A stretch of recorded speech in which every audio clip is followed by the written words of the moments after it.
Trucker disappeared in 1988. Highway vanishing. Chapter 1. The Long Haul. Daniel Carter had been driving trucks for 15 years before that November night in 1988. At 38 years old, he knew every stretch of asphalt between Minneapolis and Calgary like the back of his weathered hands. The routes through Saskatchewan were particularly familiar. Those endless ribbons of highway cutting through prairie darkness, where the only lights came from distant farmhouses and the occasional passing semi. On November 14th, Daniel picked up his load at a warehouse outside Fargo, North Dakota. The manifest listed industrial equipment destined for a construction company in Edmonton, Alberta. Standard cargo, standard route. He called his wife Sarah from the truck stop payphone before heading out, telling her he'd be home in 4 days, maybe 5 if the weather turned. She reminded him that their daughter Emily had a piano recital that Saturday. He promised he wouldn't miss it.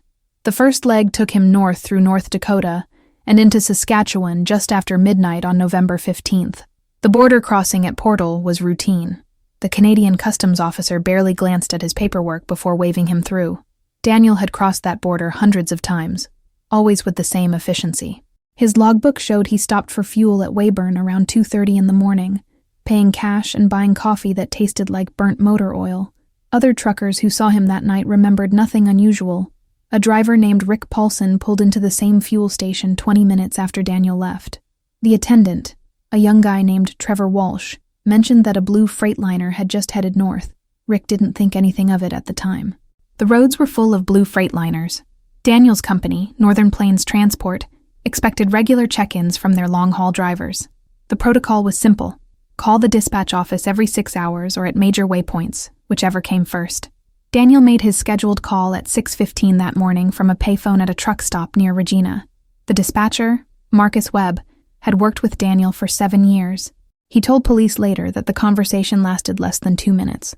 Daniel reported his position, confirmed his estimated arrival time in Edmonton, and mentioned the roads were clear. His voice sounded normal, maybe a little tired, but that was standard for overnight driving. That was the last confirmed conversation anyone had with Daniel Carter. Chapter 2. The Empty Cab. The Trans-Canada Highway stretched through southern Saskatchewan like a ruler line across graph paper. During daylight hours, you could see for miles in every direction, nothing but flat prairie and enormous sky. At night, it became something different. The darkness pressed in from all sides, broken only by headlights and the green glow of dashboard instruments. Highway 1 between Regina and Swift Current saw steady traffic even in the early morning hours. Truckers preferred driving at night when the roads were clearer, and the summer heat wasn't baking the asphalt. November was better than summer, but the temperatures could still drop fast after sunset. At approximately 9:45 on the morning of November 15th, a provincial highway maintenance worker named Gerald Hutchins noticed a truck parked at a rest stop about 60 kilometers west of Moose Jaw. The rest stop was nothing fancy, just a gravel pull-off with 2 wooden picnic tables and a trash barrel. A small information sign displayed a map of Saskatchewan's highway system. Truckers sometimes used it for quick breaks, though most preferred the truck stops in actual towns where they could get food and use proper bathrooms. Gerald had driven past the same spot heading east an hour earlier, and thought he'd seen the truck then too, though he couldn't be certain. When he passed it again heading west, still sitting in the same position, he decided to check if the driver needed help. Winter breakdowns could be dangerous out here. The blue Freightliner sat with its engine running. Gerald could see the exhaust vapor in the cold morning air. The headlights were on. The driver's side door hung open about a foot. Not wide open, but not closed either. Gerald pulled his maintenance truck behind the semi and approached carefully. He called out, asking if anyone needed assistance. No response. He walked closer, his boots crunching on the gravel. The cab was empty. The driver's seat sat in its normal position, adjusted for someone tall. A thermos lay in the cup holder, still warm to the touch. The CB radio was on, tuned to channel 19, the standard frequency for truckers. Static hissed from the speaker. Gerald looked around the rest stop. The 2 picnic tables were empty. The information sign stood undisturbed. The prairie stretched away in all directions, brown grass bending in the wind. There were no other vehicles, no signs of anyone walking away from the truck, no indication of what had happened to the driver. He climbed into the cab carefully, trying not to disturb anything. The keys hung in the ignition. The fuel gauge showed 3/4 of a tank. The logbook lay open on the passenger seat. The last entry recorded at 6:05 that morning, noting the Regina truck stop. A road atlas sat folded beneath it. Behind the seats, in the sleeper compartment, a sleeping bag lay neatly rolled. A duffel bag contained clothes, all folded. A paperback novel marked with a receipt as a bookmark sat on the small shelf. Gerald shut off the engine and radioed his supervisor. 20 minutes later, the Royal Canadian Mounted Police arrived. Chapter 3. The investigation begins. Corporal James Mackenzie had been with the RCMP detachment in Moose Jaw for 12 years. He'd worked plenty of highway incidents, accidents, drunk drivers, the occasional theft. Missing persons cases were less common, and most of those involved teenagers running away from home or domestic situations. A vanished trucker with his rig left running was something new. He arrived at the rest stop with Constable Patricia Chen at 10:35. Gerald Hutchins walked them through what he'd found. Mackenzie examined the cab thoroughly, making notes. Everything looked normal, almost too normal. If the driver had stopped because of a mechanical problem, there would be tools out, maybe the hood open. If he'd stopped because of illness, you'd expect signs of distress. This looked like someone had simply stepped out of the cab intending to come right back. The gravel around the truck showed tire tracks from multiple vehicles, too many to distinguish individual patterns. The rest stop saw regular use. Mackenzie walked the perimeter, looking for anything unusual. The prairie grass beyond the gravel showed no obvious paths, no signs of anyone walking out into the field. A barbed wire fence ran along the north side of the rest stop, marking the boundary of a farm field. All the wires were intact, the fence posts solid. Patricia searched the sleeper compartment more carefully. She found a wallet tucked into a side pocket of the duffel bag. The Manitoba driver's license inside identified the owner as Daniel James Carter, born April 23, 1950, address in Minneapolis, Minnesota. The wallet contained $147 in cash, 3 credit cards, and a photo of a woman and young girl standing in front of a house. The truck's registration, found in the glove compartment, listed Northern Plains Transport as the owner. Mackenzie radioed the information back to the detachment and requested they contact the company. While they waited, he tried to piece together a timeline. Based on the logbook, Daniel had called his company from Regina around 6:15. The rest stop was roughly an hour's drive west of Regina on Highway 1. If he'd left Regina immediately after the call, he would have reached this spot around 7:15, 7:30 at the latest. Gerald had first noticed the truck around 8:45, possibly earlier. That meant the truck had been sitting here, engine running, for at least an hour, possibly more than 2 hours. Mackenzie examined the CB radio more carefully. It was a standard Cobra model, common in commercial trucks. The power was on, the channel set to 19. He keyed the microphone and made a test transmission, asking if anyone could hear him. 2 truckers responded, one passing near Swift Current, another approaching Regina from the west. Mackenzie asked if either had heard any unusual transmissions that morning. Neither had. He made notes to check with other drivers who might have been on this stretch of highway between 7 and 10 that morning. Someone must have seen something. Chapter 4. Northern Plains Transport. Marcus Webb stared at the phone after the RCMP called. He'd been a dispatcher for Northern Plains Transport for 9 years, working the day shift in their Minneapolis office. The call from Canada hadn't made sense at first. Daniel Carter was one of their most reliable drivers. Always on time, always professional, never any incidents. He pulled Daniel's file and reviewed the trip details. Standard route, standard load. Daniel had run this exact route at least 30 times in the past 2 years. Marcus had spoken with him just 3 hours ago. Everything had been fine. The company owner, Harold Schmidt, took the news seriously. He immediately authorized full cooperation with the Canadian police and asked Marcus to compile everything they had on Daniel: employment records, driving history, previous routes, any complaints or issues. There were none. Daniel's record was spotless. Harold also made the difficult decision to call Sarah Carter. The phone rang 6 times before she answered. When Harold explained that Daniel's truck had been found abandoned in Saskatchewan, but there was no sign of Daniel himself, Sarah's first response was that there must be some mistake. Daniel was careful. He wouldn't just leave his truck. Harold didn't have answers. He promised to stay in contact with the RCMP and update her as soon as he knew more. After hanging up, Sarah stood in her kitchen for several minutes, staring at the calendar on the wall where she'd marked Daniel's expected return date. Then she called her sister. Back in Saskatchewan, Corporal Mackenzie received the information from Northern Plains Transport. He learned that Daniel Carter was married with one daughter, age 11. No criminal record. No history of mental health issues according to the company's basic employment screening. No financial problems that the company was aware of. No disciplinary issues. By all accounts, a stable, reliable employee and family man. This didn't fit the pattern of someone who'd deliberately walk away from their life. Mackenzie had seen those cases. They usually involved debt, affairs, or legal troubles. Daniel had none of those red flags. The RCMP sent additional officers to search the area around the rest stop. They walked grid patterns through the prairie grass, looking for any sign of a person. Footprints, disturbed vegetation, articles of clothing, anything. The search extended 200 meters in all directions from the rest stop. They found nothing. A tow truck arrived in the early afternoon to transport Daniel's Freightliner to an RCMP impound facility in Moose Jaw, where it could be examined more thoroughly. Before they moved it, a forensics technician from Regina drove out to process the cab.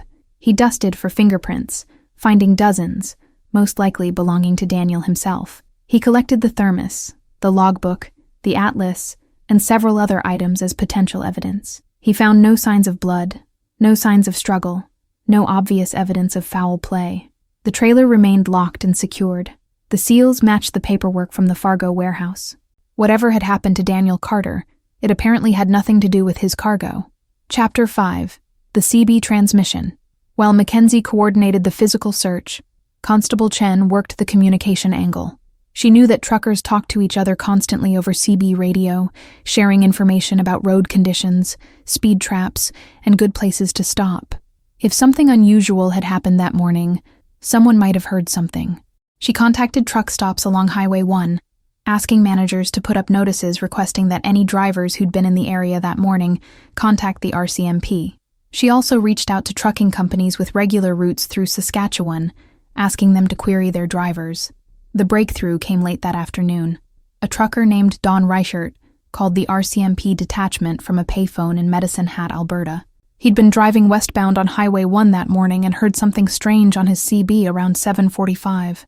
Mackenzie took the call personally. Don explained that he'd been about 20 kilometers east of the rest stop where the truck was found, heading west toward Swift Current. The CB had been relatively quiet, just occasional chatter. Then, suddenly, a voice came through Channel 19. Male voice, sounded stressed. The transmission was broken up, cutting in and out. What did the voice say? Mackenzie asked. Don wasn't entirely certain. The signal was poor, lots of static. He remembered hearing something like, "Need help," or "something wrong." But here was the weird part. There seemed to be another voice in the background, quieter, harder to make out. Don had assumed it was just interference from another channel bleeding through. That happens sometimes. "Did you respond?" Mackenzie asked. Don said he'd keyed his microphone and asked who needed help and what their location was. No response. He'd tried twice more, but the frequency had gone quiet. He'd continued driving, keeping his radio on Channel 19 in case the person transmitted again. They never did. Had anything like this happened before? Sure, Don said. Drivers got in trouble all the time. Mechanical breakdowns, health emergencies. Usually, though, they'd identify themselves and give a location. This transmission had been different. Something about the tone, the way the voice sounded. It had bothered Don enough that he remembered it hours later when he saw the notice at a truck stop asking about unusual incidents. Mackenzie asked if Don could come to the detachment to give a formal statement.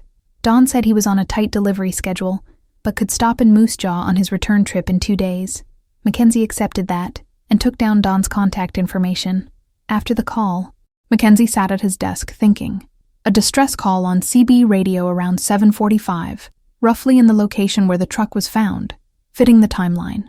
But why wouldn't the caller identify himself or give a location? And what about the second voice?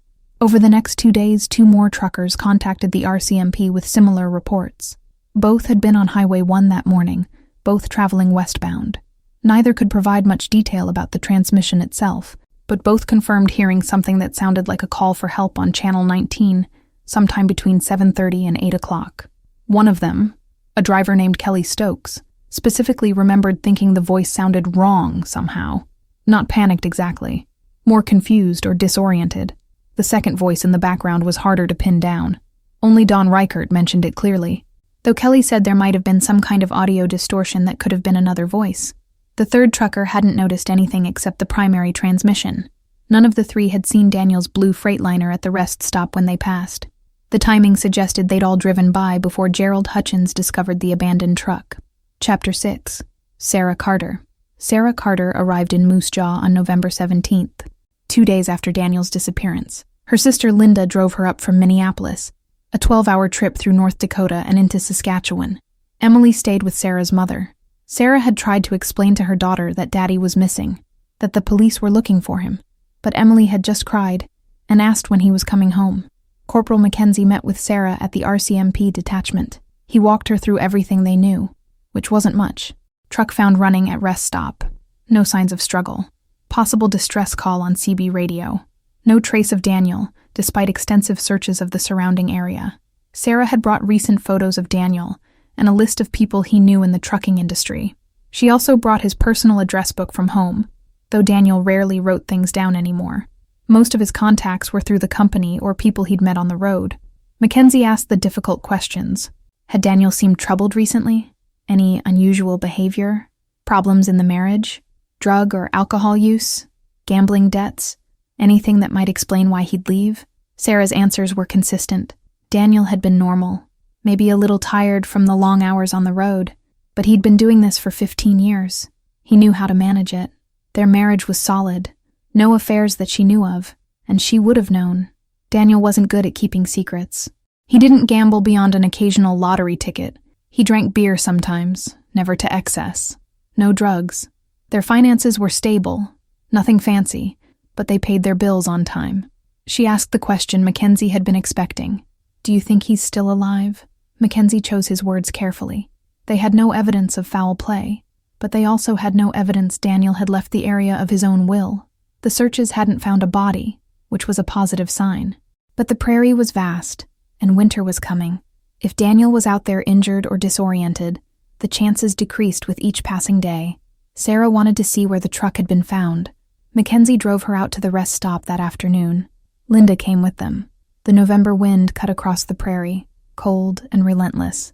Sarah stood at the edge of the gravel parking area, staring at the empty space where Daniel's truck had sat.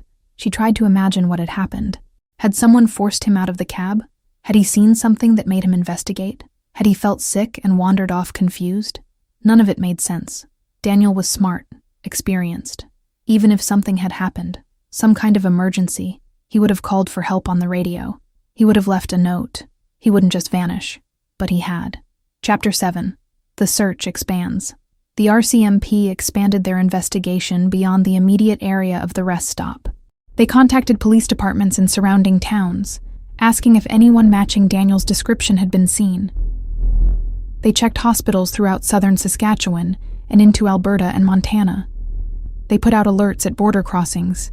They interviewed staff at every truck stop, gas station, and restaurant along Highway 1 between Regina and Swift Current. Nobody had seen Daniel Carter after he left the Regina truck stop around 6:15 on the morning of November 15th. Mackenzie obtained phone records from the truck stop, where Daniel made his last call to Northern Plains Transport. The call had lasted 1 minute and 47 seconds, consistent with Marcus Webb's account of a routine check-in. Daniel hadn't made any other calls from that location.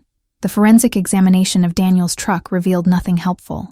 The fingerprints belonged to Daniel, with a few partial prints that likely came from mechanics or other people who'd been in the cab for legitimate reasons. No blood, no signs of violence. The cargo in the trailer remained undisturbed, exactly as loaded in Fargo. The truck's mechanical systems were in good working order. No breakdowns or malfunctions that would explain an emergency stop. Mackenzie interviewed other drivers who regularly ran routes through Saskatchewan. Several knew Daniel by sight or reputation. None reported any problems with him. A few mentioned that the stretch of Highway 1 where he'd disappeared was lonely at night, but not particularly dangerous. There had been no reports of highway robberies or attacks on truckers in that area. The RCMP brought in a canine unit. Search dogs worked the area around the rest stop, trying to pick up Daniel's scent beyond the immediate vicinity of the truck. The dogs tracked something leading away from the driver's side of the cab, but the trail disappeared after about 30 meters, just vanishing in the prairie grass. The handler suggested that this sometimes happened when someone got into another vehicle, though there was no evidence of another vehicle having been at the rest stop during the relevant time window. A ground search involving 30 volunteers from Moose Jaw and surrounding communities covered a wider area, walking shoulder to shoulder across farmland and checking abandoned buildings, drainage ditches, and shelter belts. They found nothing related to Daniel's disappearance. By the end of November, the active search was scaled back. Mackenzie's caseload included other investigations, and the RCMP couldn't dedicate unlimited resources to a case with so few leads. The file remained open, classified as a missing person case with suspicious circumstances. If new information emerged, they'd follow up immediately, but without evidence of a crime scene or a body, there wasn't much more they could do. Sarah Carter returned to Minneapolis, heartbroken and confused. She couldn't accept that Daniel was simply gone. She made calls to private investigators, but none could promise results better than what the RCMP had already done. The Minneapolis police couldn't help with a case in Canada. She contacted the American consulate, who expressed sympathy, but had limited power in an investigation being handled by Canadian authorities. Months passed. Christmas came and went. Emily kept asking when Daddy would be home. Sarah eventually told her that Daddy was lost and might not be able to come back. She didn't know how else to explain something she didn't understand herself. Chapter 8. Theories and Dead Ends. In the absence of solid evidence, theories multiplied. Mackenzie heard dozens of them, some more plausible than others. Medical emergency. Maybe Daniel had suffered a stroke or heart attack, pulled over, and wandered away from the truck in a confused state before collapsing somewhere. The problem with this theory was the search dogs finding no extended trail, and the ground searches finding no body. Also, Daniel had sounded normal on the phone just an hour before his truck was found abandoned. Foul play. Someone could have forced Daniel to pull over, abducted him. But there were no signs of struggle, and the truck's position didn't suggest a forced stop. The CB transmission could have been Daniel calling for help, but why wouldn't he have been more specific? And what happened to whoever took him? Voluntary disappearance. Despite Sarah's certainty, could Daniel have chosen to leave his old life? People did it sometimes, walking away from families and responsibilities, but abandoning a running truck full of cargo on a highway was a strange way to do it. Plus, Daniel's wallet and money were in the truck. If he'd planned to disappear, he would have taken those. Accident. Maybe Daniel had stepped out to check something on the truck, slipped, hit his head, and then stumbled off in confusion before dying somewhere out of sight. Possible, but the terrain around the rest stop was flat and visible for long distances. Even with winter weather, a body should have been found. Wildlife. Saskatchewan had coyotes, though attacks on adult humans were virtually unknown. Besides, there would have been evidence. Blood, or torn clothing at minimum. The second voice on the CB radio bothered Mackenzie more than anything else. 3 truckers had heard the distress call. One clearly reported a second voice in the background. What did that mean? Was someone with Daniel in the truck? If so, who and where did they come from? Mackenzie reviewed Daniel's known movements in the 24 hours before his disappearance. The fuel stop at Weyburn, paid in cash, bought coffee, used the bathroom, left after 15 minutes. The attendant confirmed Daniel had been alone. No passengers, nobody hanging around the truck. The Regina truck stop, made a phone call, possibly bought more coffee though nobody remembered him specifically. Again, no indication of a passenger. Could someone have flagged Daniel down between Regina and the rest stop? Truckers sometimes picked up hitchhikers despite company policies against it.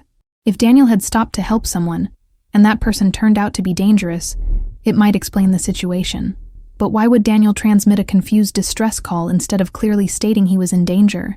And how would an attacker have gotten Daniel out of the truck and away from the area without leaving any trace? Mackenzie interviewed highway maintenance workers and farmers whose land bordered Highway 1 in that section. Had anyone seen a person walking along the road? Any unfamiliar vehicles parked in unusual places? The answer was always no. November wasn't a month when many people were out wandering the prairie. The case generated some media attention. The Moose Jaw Times-Herald ran a feature article in December. A Regina television station did a short segment on their evening news. The coverage led to a few tips, people claiming to have seen someone matching Daniel's description in various locations. Mackenzie followed up on each one. None led anywhere. By early 1989, the investigation had essentially stalled. Mackenzie kept the file on his desk and reviewed it periodically, hoping something would click into place. It never did. Chapter 9. Life after Sarah Carter eventually had to make practical decisions. After 6 months with no word from Daniel and no body found, She needed to access their joint bank account for more than just basic expenses. The legal process for having someone declared dead typically took years, but she could petition for legal control of their finances based on his disappearance. Northern Plains Transport settled their contractual obligations with Sarah, paying out Daniel's accumulated benefits and final wages. Harold Schmidt personally delivered the check and expressed his genuine sorrow. The company had lost one of their best drivers, but Sarah had lost her husband. Emily struggled in school. Her grades dropped and she stopped playing piano. The recital Daniel had promised to attend happened without him. Sarah did her best to be both parents, but she was grieving too. Linda helped when she could, but she had her own family in St. Paul.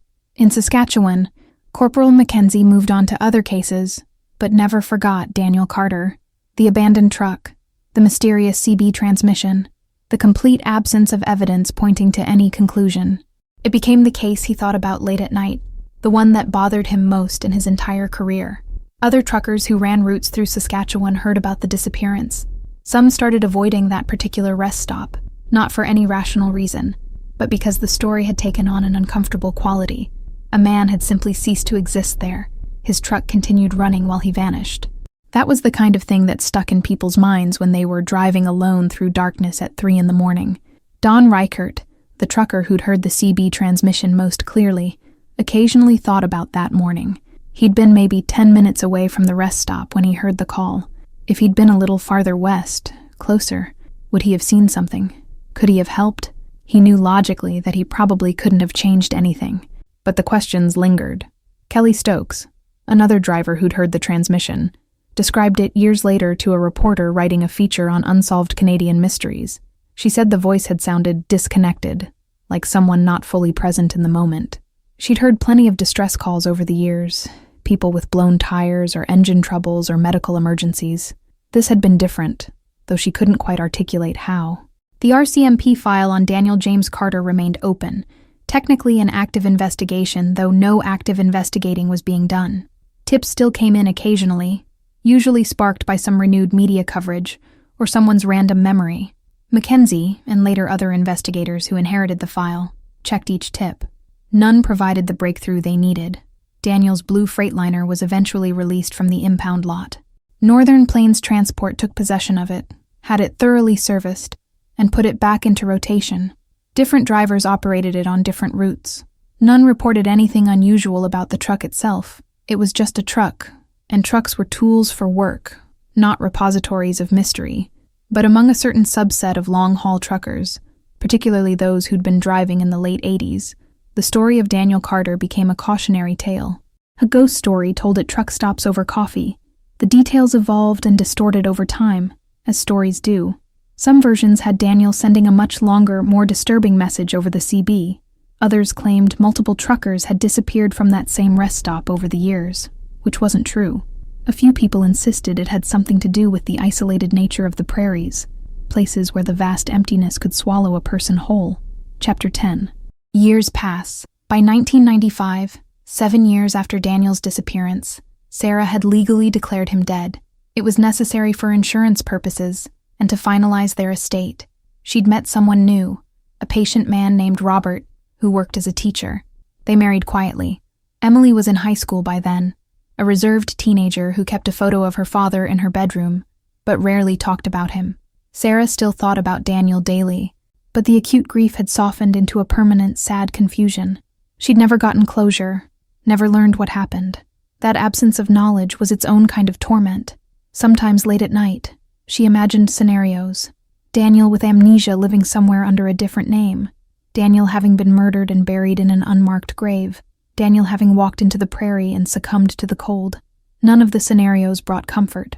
In Moose Jaw, Corporal Mackenzie retired from the RCMP in 1997. At his retirement party, younger officers asked about his most memorable cases. He told them about Daniel Carter. The mystery still bothered him. He'd investigated murders that were solved, accidents that were explained, thefts that led to arrests. This case had no resolution, just an empty truck and unanswered questions. The rest stop where Daniel's truck had been found remained in use, though it saw less traffic after a newer, larger rest area was built 30 kilometers west in the mid-90s. The 2 picnic tables rotted and were eventually replaced. The information sign was updated with newer maps. If you stopped there in 2005, there was nothing to indicate that something inexplicable had occurred there 17 years earlier. Emily Carter graduated from college in 2001 with a degree in psychology. She'd chosen the field partly because of her own experience with loss and unanswered questions. She worked as a counselor, helping other people process trauma and grief. She rarely mentioned her father's disappearance to clients, but it informed her understanding of ambiguous loss, the unique pain of not knowing. In 2008, a true crime podcast covered Daniel's case as part of a series on unsolved disappearances in Canada. The episode brought renewed attention, generating thousands of online comments and theories. Amateur sleuths pored over the limited details, creating elaborate explanations involving everything from serial killers to government conspiracies to paranormal phenomena. The RCMP received dozens of tips, most useless, a few worth checking. None led to Daniel. Sarah listened to the podcast episode alone in her kitchen, tears streaming down her face. 20 years had passed. She was 56 years old. Daniel, if alive, would be 68. She knew realistically that he was dead, had probably been dead since November 15th, 1988, within hours of his truck being found. But how? Where? Why? The questions never stopped. Chapter 11. The Cold Case. By 2015, Daniel Carter's disappearance was classified as a cold case, filed away with hundreds of other unsolved investigations. The original physical evidence, Daniel's logbook and personal effects, sat in a storage facility in Regina. The truck had been sold years ago, changing hands multiple times, eventually ending up in a salvage yard.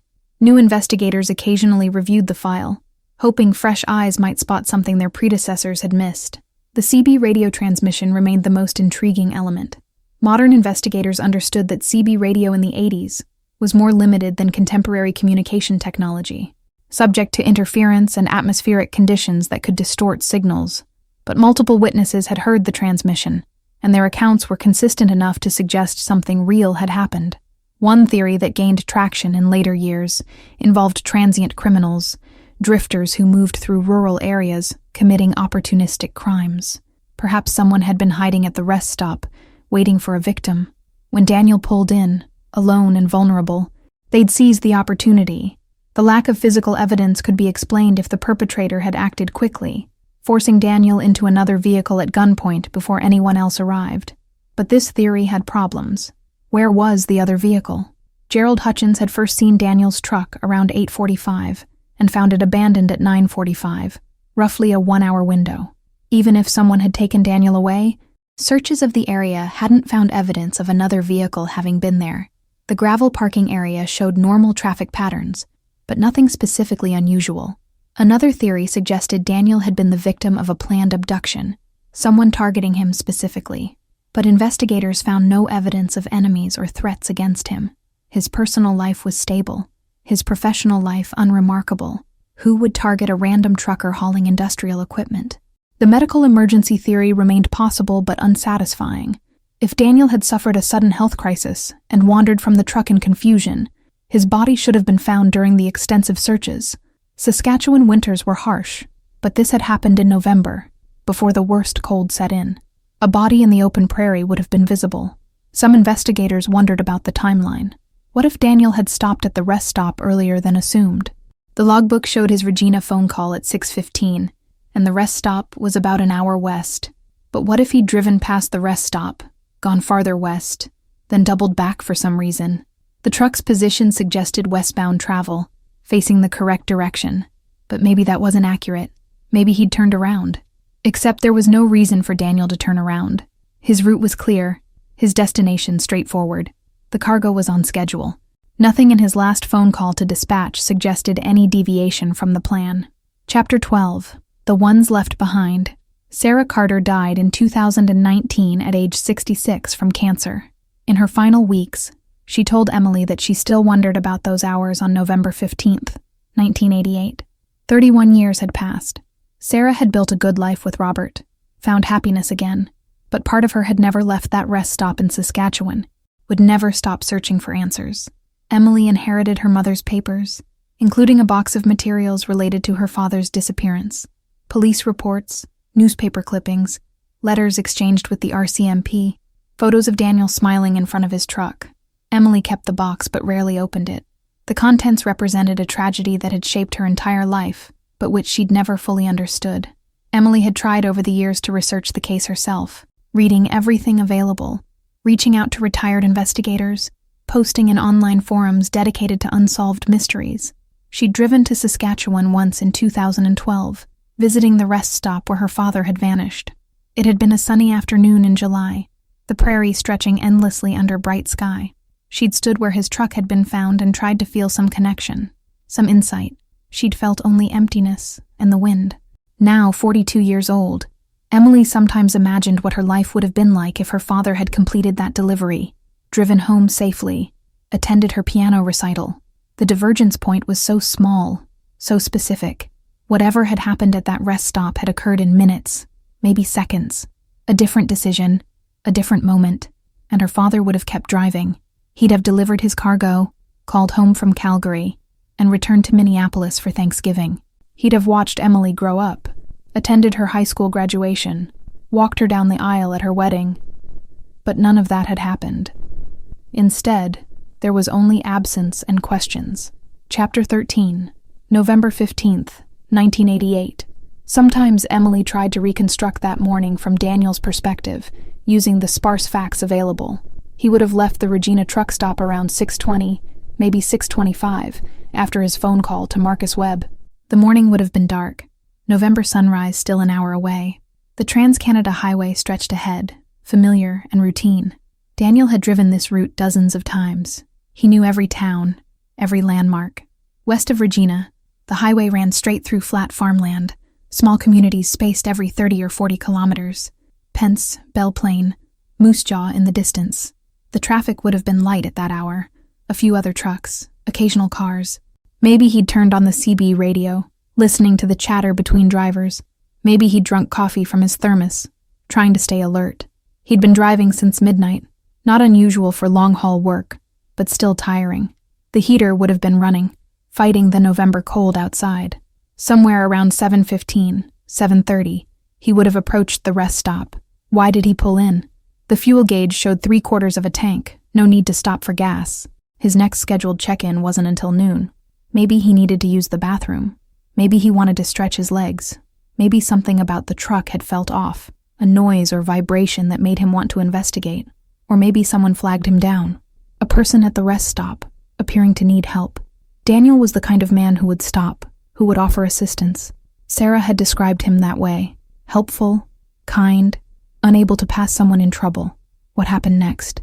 This was where Emily's imagination always faltered, unable to construct a scenario that fit the facts. Daniel stopped the truck, left the engine running, opened the door. Then what? Did someone approach from the darkness? Did he see something that made him leave the cab?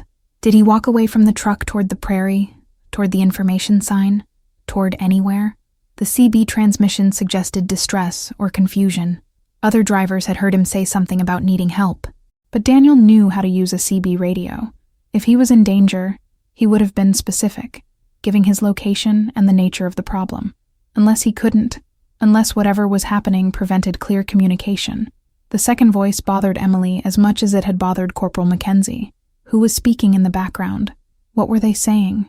Were they helping Daniel or threatening him? The static and poor signal quality had made it impossible to understand.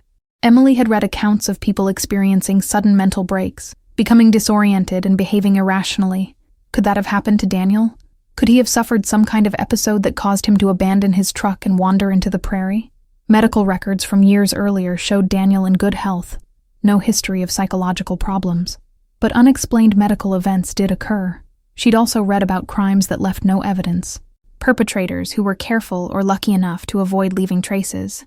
If someone had abducted Daniel, possibly at gunpoint, they could have forced him to walk away from the truck toward another vehicle parked out of sight. The prairie offered cover, despite appearing flat and open. Depressions, coulees, clusters of brush could hide a vehicle pulled off the highway. But then what? If Daniel had been abducted, where had they taken him? Why target a trucker? The cargo wasn't particularly valuable, and it remained untouched. Daniel's wallet with cash and credit cards was in the truck. Nothing was stolen. If robbery wasn't the motive, what was? Emily had no answers, just theories that dissolved under scrutiny. Her father had vanished. The rest was silence. Chapter 14. The Highway Remembers. Truck drivers still traveled Highway 1 through Saskatchewan. The prairies remained as vast and empty as ever. Modern trucks had better technology, GPS and satellite communication that made the isolation less complete. But the essential experience was unchanged. Long hours driving through darkness, small pools of light in endless nothing, the hum of tires on asphalt. Some drivers knew the story of Daniel Carter. It circulated in the community, passed along by older drivers to younger ones, mentioned in online forums and at truck stops.